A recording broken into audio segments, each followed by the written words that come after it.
I mean, it is there, it's shown like a set in language. We have to accept that there should be a hegemony in terms of the global outlay of politics. You know, because I don't believe there should be, you know, because I find myself struggling today because I can't communicate my culture and my language is not, it cannot be looked at as a language that generates knowledge and that has intellect. Yet I believe it has. So do we have to accept that there is only one center or there is multiplicity of centers? Thank you. Thanks. Kelly? Thanks Mbuyiseni for a lovely presentation. And I also worry a lot about this relationship between crime and politics. I think it's a really critical thing to worry about in our country and in other places, but I think particularly here where a discourse on criminality is very much part of our political conversation, even though it gets excised from politics all the time. And I also think quite a lot about Fanon's claim about the work of violence and how we need to read violence as political.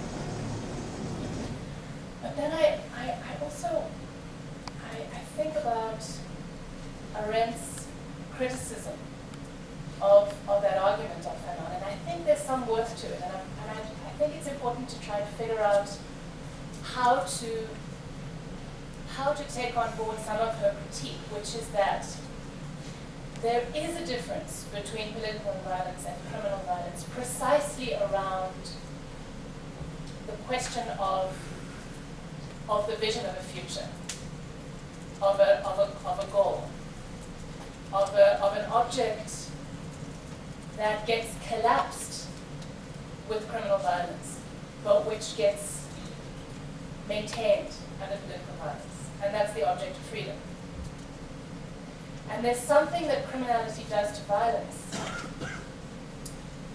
that I would say creates, I think, a difference between criminals that go to cash in transit vehicles and steals money from banks and criminals that rape their neighbors. I think there's a difference. And I think if you're attending to the everyday of township life, you have to cede to the fact that to collapse criminality into politics. And I can see why that's appealing, and I feel that appealingness too. But to collapse them does away with this very fine, the huge significance in the distinctions between what is your object in committing these acts of violence. And how do you link what you're doing to a political vision?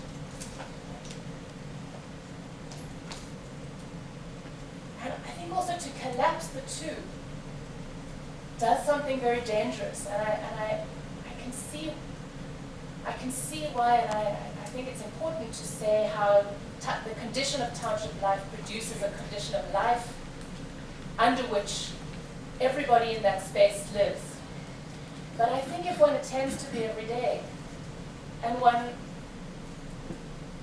is doing the work of recognizing the worth, and one is trying to do the work of recognizing that every life in that place has a worth, and that you want to refuse the colonial and the plantation model that everyone is interchangeable, and you want to pay attention to the everyday, then there's something about recognizing the difference between different kinds of crime, different kinds of action, and the moral conversations that are going on in the everyday that does say that there are different kinds of actions and that some actions are bad. And that we can say, in this particular instance, this action is something that we can say is an action that hurts in a way that we're not, that we object to. So there's something about that differentiation that I think is significant. Sorry to take a long time. Next two. My name is Colonial. It seems on your presentation you seem to be confusing the word neighbor in the sense that crime done within the same community, the townships, you regard it as self-hate. But I'm wondering if that word neighbor, you are also using it for people who are going out to the colonizers and robbing. My question is, will you still regard it as self-hate if they go and repossess what probably belongs to them and is taken by the colonizers? It's self-hate is understandable when you put it within the township people. I'm stealing from somebody who's surviving, struggling to survive. But can it be how you use neighbor, where you explain about people going out to the colonizers, stealing from them? Will it still be self-hate? Will it still describe it as self-hate? Ask me what or maybe trying to survive. What is it love? Yeah, the front.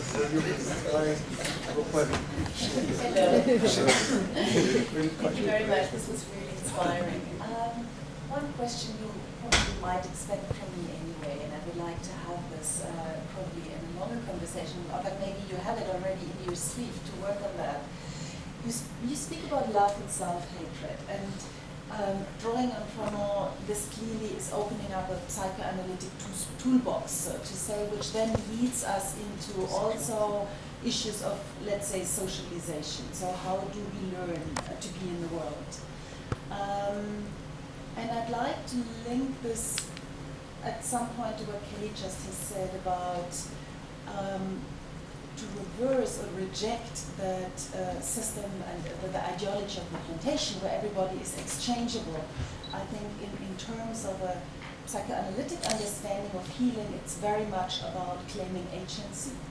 And even claiming agency under the most horrible conditions. And this is, I think, where you're saying people have the same subject position, yet they have a choice in a way to choose self-hatred versus love.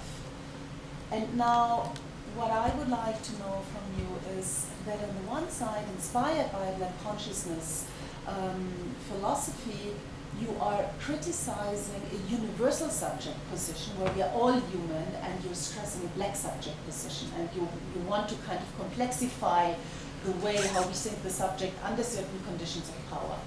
And yet, you seem to assume that the Black subject does not have any kind of gendered positionalities, particularly in relation to self-hatred, violence, and love.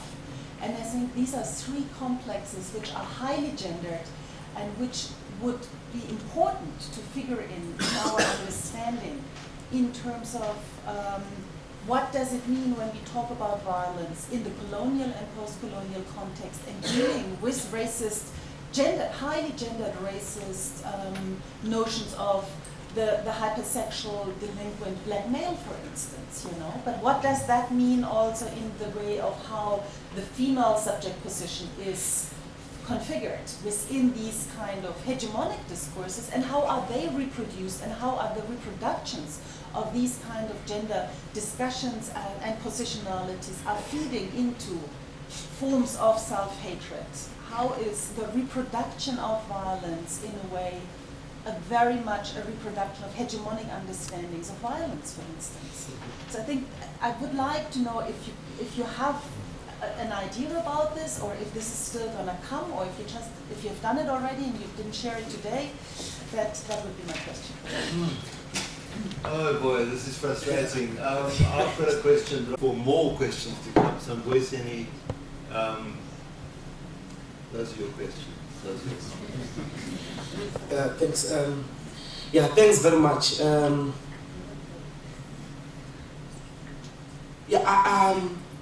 It's very difficult because this chapter I haven't spoken about love. I've only given an indication, so to speak. it's going to be my next chapter, which is about an underground unit of the NC, which had 3 groups, so to speak, and ended up in prison, engaged in like direct crime, murder, and all those things for liberation. Literally, like, we're going to stand at the Val River, 8 people assumed to be Inkatha members, kill them, throw them into the river. No police station talks about it, nothing. Bujosi, by the way, Bujosi was a clerk of the court, and you know, it's very interesting because when I spoke to his brother, maybe I shouldn't take that direction, but so the idea of love, I haven't dealt with it yet, and I will. So my sense is that we must read these chapters together so that you can get the complete picture of what I mean or what I think we must do through Fanon. I'm not collapsing, I'm saying that from colonial power, this is the same subject position. What happens afterwards to betray it, to challenge it, to work in it, and so on and so forth, it's a different set of questions. And I'm saying that because the frameworks that have treated colonial delinquency have not made that acknowledgement. And I think they've ended up in a different direction that does not help us understand what is happening in the township with crime and all those things. Everyone is a criminal, I promise you, including you know, the bishops and so on and so forth. So, but I'm emphasizing that is what colonialism provides. That is what you are interpolated as. I don't know if that's the proper way of putting it. So I'm not collapsing the objectives. Actually, I'm alive with the objectives. I'm saying that these guys often shift around. So the objective is difficult to maintain as well. Like, you know, it's extremely difficult. They kill in the name of liberation. They eat in the name of liberation. Others don't eat in the name of liberation, sort of like some socialism of sorts. Is liberation for themselves, like, you know, who must survive, who must be seen to have girls, who must be seen to be, you know, be the kings here in the township, so to speak. But the other thing that I'm doing is to never abdicate colonialism's responsibility, or it's always been there. So sometimes discussion of liberation and the subject and the agencies and so on and so forth, you kill them when you don't appreciate, you know, that they end up liberating and finding themselves that they've just created another nightmare for themselves. So yeah, we can discuss that further afterwards. Yes,